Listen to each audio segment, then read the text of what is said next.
I totally misunderstood this quiz. What about Paul Robinson? Eh? He scored against Watford. Don't you start. Don't get on the Max Rushton bandwagon. Yeah, exactly. Yeah, it was the most goals, but only at home. Could you empty your mouth before you? I mean, listen. And he doesn't really. Did he ask me and you if he had a nut allergy? It's an almond croissant. Is it? Yeah, we could have been banging trouble there. We could be. Huh? Yeah. So nut allergy, Bob. You could still be banging trouble, mate. Don't worry about that. 4 minutes past.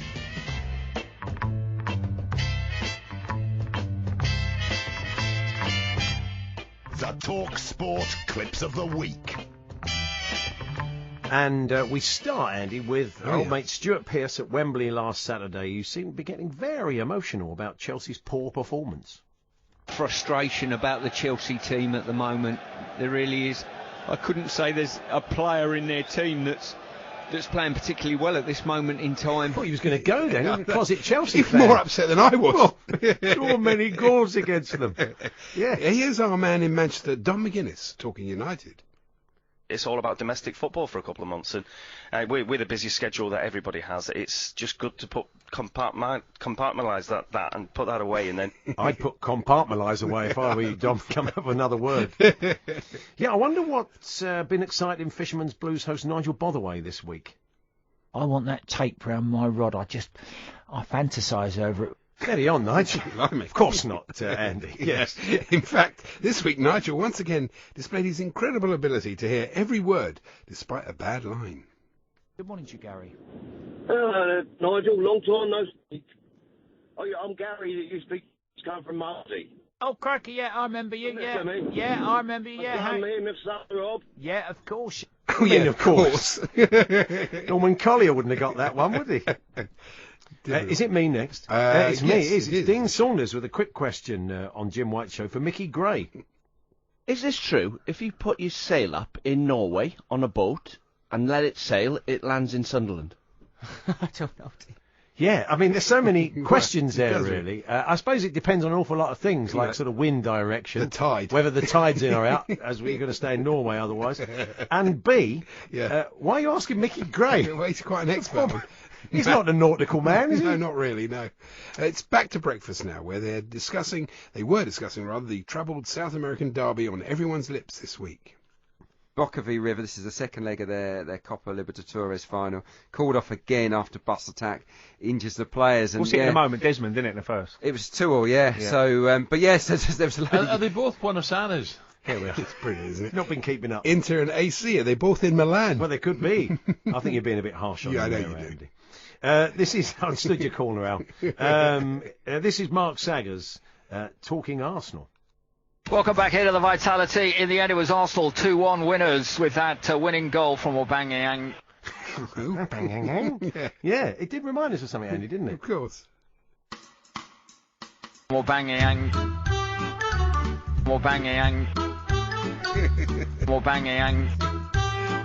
How many times that song been misappropriated over the years? A lot. Yeah, I'm sure. Good. What's next, then? It's Carl Hartley now with science news. Humans have successfully landed a spacecraft on Mars for the 8th time. The NASA craft has touched down after a 6-month, 300-mile journey. Was my mum driving? Makes sense. Slow, isn't it? Makes sense, yeah. Wow, I never knew that. And it's odd, we were thinking Carl said humans, just like he's distancing himself from the human race. Humans have done this. It's like not like us extraterrestrials.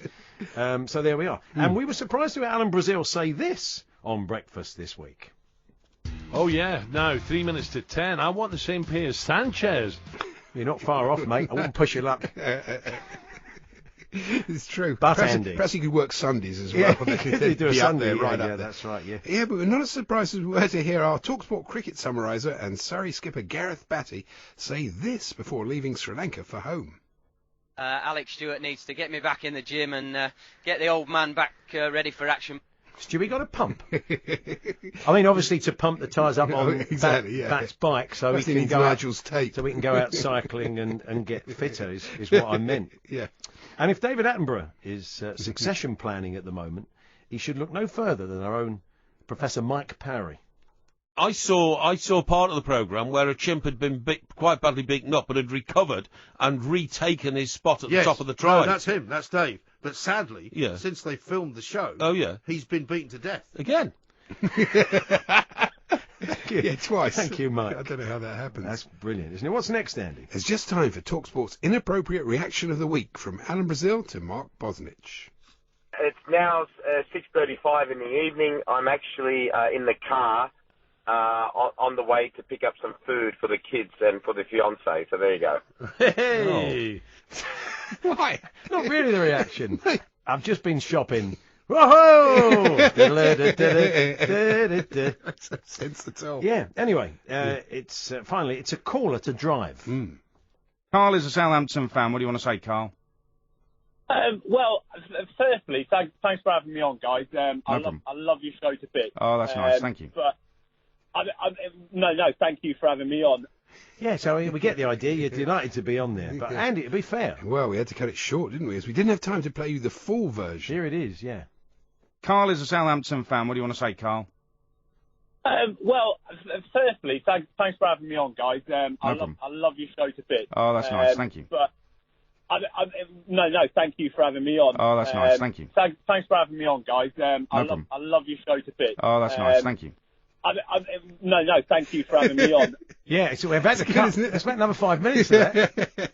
Went right through the ad break. Well, I enjoyed that. There's your clips of the week. Thanks to Arnold Anderson, John Armitage, RK16, Liam Batkin, David Clark, Roger in Durham, James Merton, Ruthless, John Copeland, Chambo, Gareth Caddy, and Daniel Fisk. And Adrian gave me a clip. And Adrian, good old Adrian. Thanks very much, Adrian.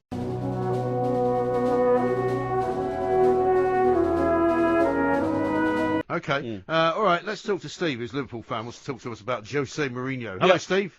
Greetings, lads. How are you doing? Yeah, very well indeed. Good, thank you. What would you like to say? Right, first of all, Jose Mourinho makes me puke. Oh, right, okay. That's a bit harsh. You can get treatment for that, of course. No, well, whatever. But the thing is, I've tried to weigh it up that he's spent over 1.1 billion on players. Yeah. Well, in his entire career? Well, in 17 years. Yeah. And he hasn't brought no young'uns through. All he does is send them out on loan or sticks them on bench with splinters in the backside. That's true. As far as I'm concerned, he has is about as much use as a blood vessel in a glass eye. Are you saying that all of his achievements in the past are simply down to money? Yes.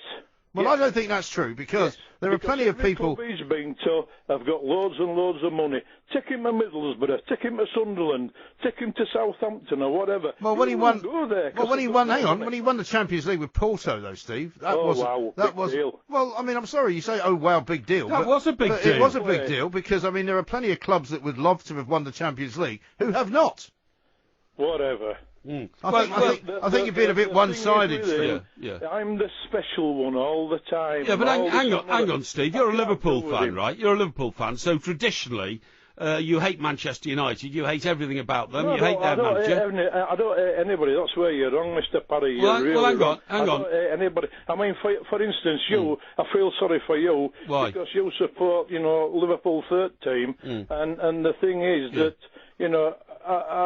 what you know about football, you can probably write a couple of books about, but what you don't know, you could fill a library. Yeah, but Steve, I don't... You seem a very unhappy man, Steve. You seem very unhappy. Mourinho, I really can't do with it. Yeah, because you're a Liverpool fan. But I mean, you see, you don't even sound like a Liverpool fan. You sound like some kind of sheep farmer from Yorkshire. No. As well. Yeah. I mean, there's no need to make it personal, guys. There's nothing wrong with sheep farmers in Yorkshire, except that, you sound like you're mumbling, Where are you stumbling... from, Steve? He's from Huddersfield. Yeah, well, that's in Yorkshire.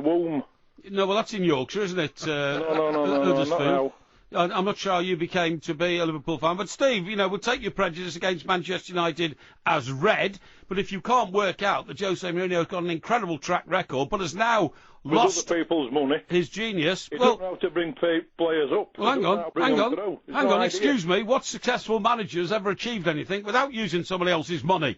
They don't go around buying players on their own. Bill Shankly didn't suddenly pitch up in Liverpool, did he? From Huddersfield, funny enough, where you're ringing us from now. They're Liverpool, and then start saying they weren't doing very well, were they? But he did it over years. Yeah. And he created. And whose money did he use? Whose money did he use to buy in St John and Rowdy Yates? Not a lot.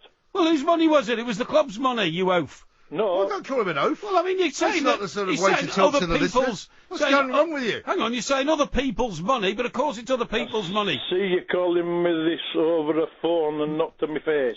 Well, listen, mate, you know where we are. Steve, I have to put up with him calling me an oaf, but I'm not going to have him calling anybody else an oaf. That's below the belt and beyond the pale. Managers spend clubs' money, Steve, and I'll give me address if you want and come and say it to my face. I've got time. You've upset I'm in Huddersfield. Let's have a quick word with Rob. Here's one from Jamie. He says, absolutely going off on the two mics tonight. What's the odds of someone waiting at Porky's hairdresser's car after the show to do him in? Callum says, loving Mike Parry tonight. Keep giving it to those numpties, Porky. Ross says, Porky's razor sharp, pulling no punches tonight. And Pete says, the mood Porky's in tonight, I reckon he could start a fight in an empty room. Yeah, there's one here. It says, so, some sheep farmer from Yorkshire's calling a Porky. Ha, ha, ha. Steve slated Mourinho for not giving youth a chance and spending. Why didn't he mention Guardiola? Inherited every squad, got one injury, and tried to spend hundreds of millions on Mahrez. So Indeed. There you go.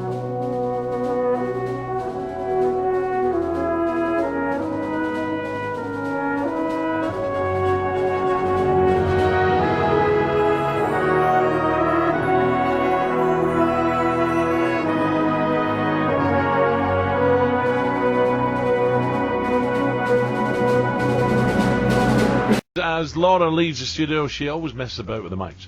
So Jenny comes in, and Jenny, for once, has a go face-to-face with Laura. Leave my mic alone. And Laura departs saying, I'm sorry, I'm young and reckless. Thanks, so let's Laura. Let's get the headline news with Granny Scroggins. Alan, thank you. The number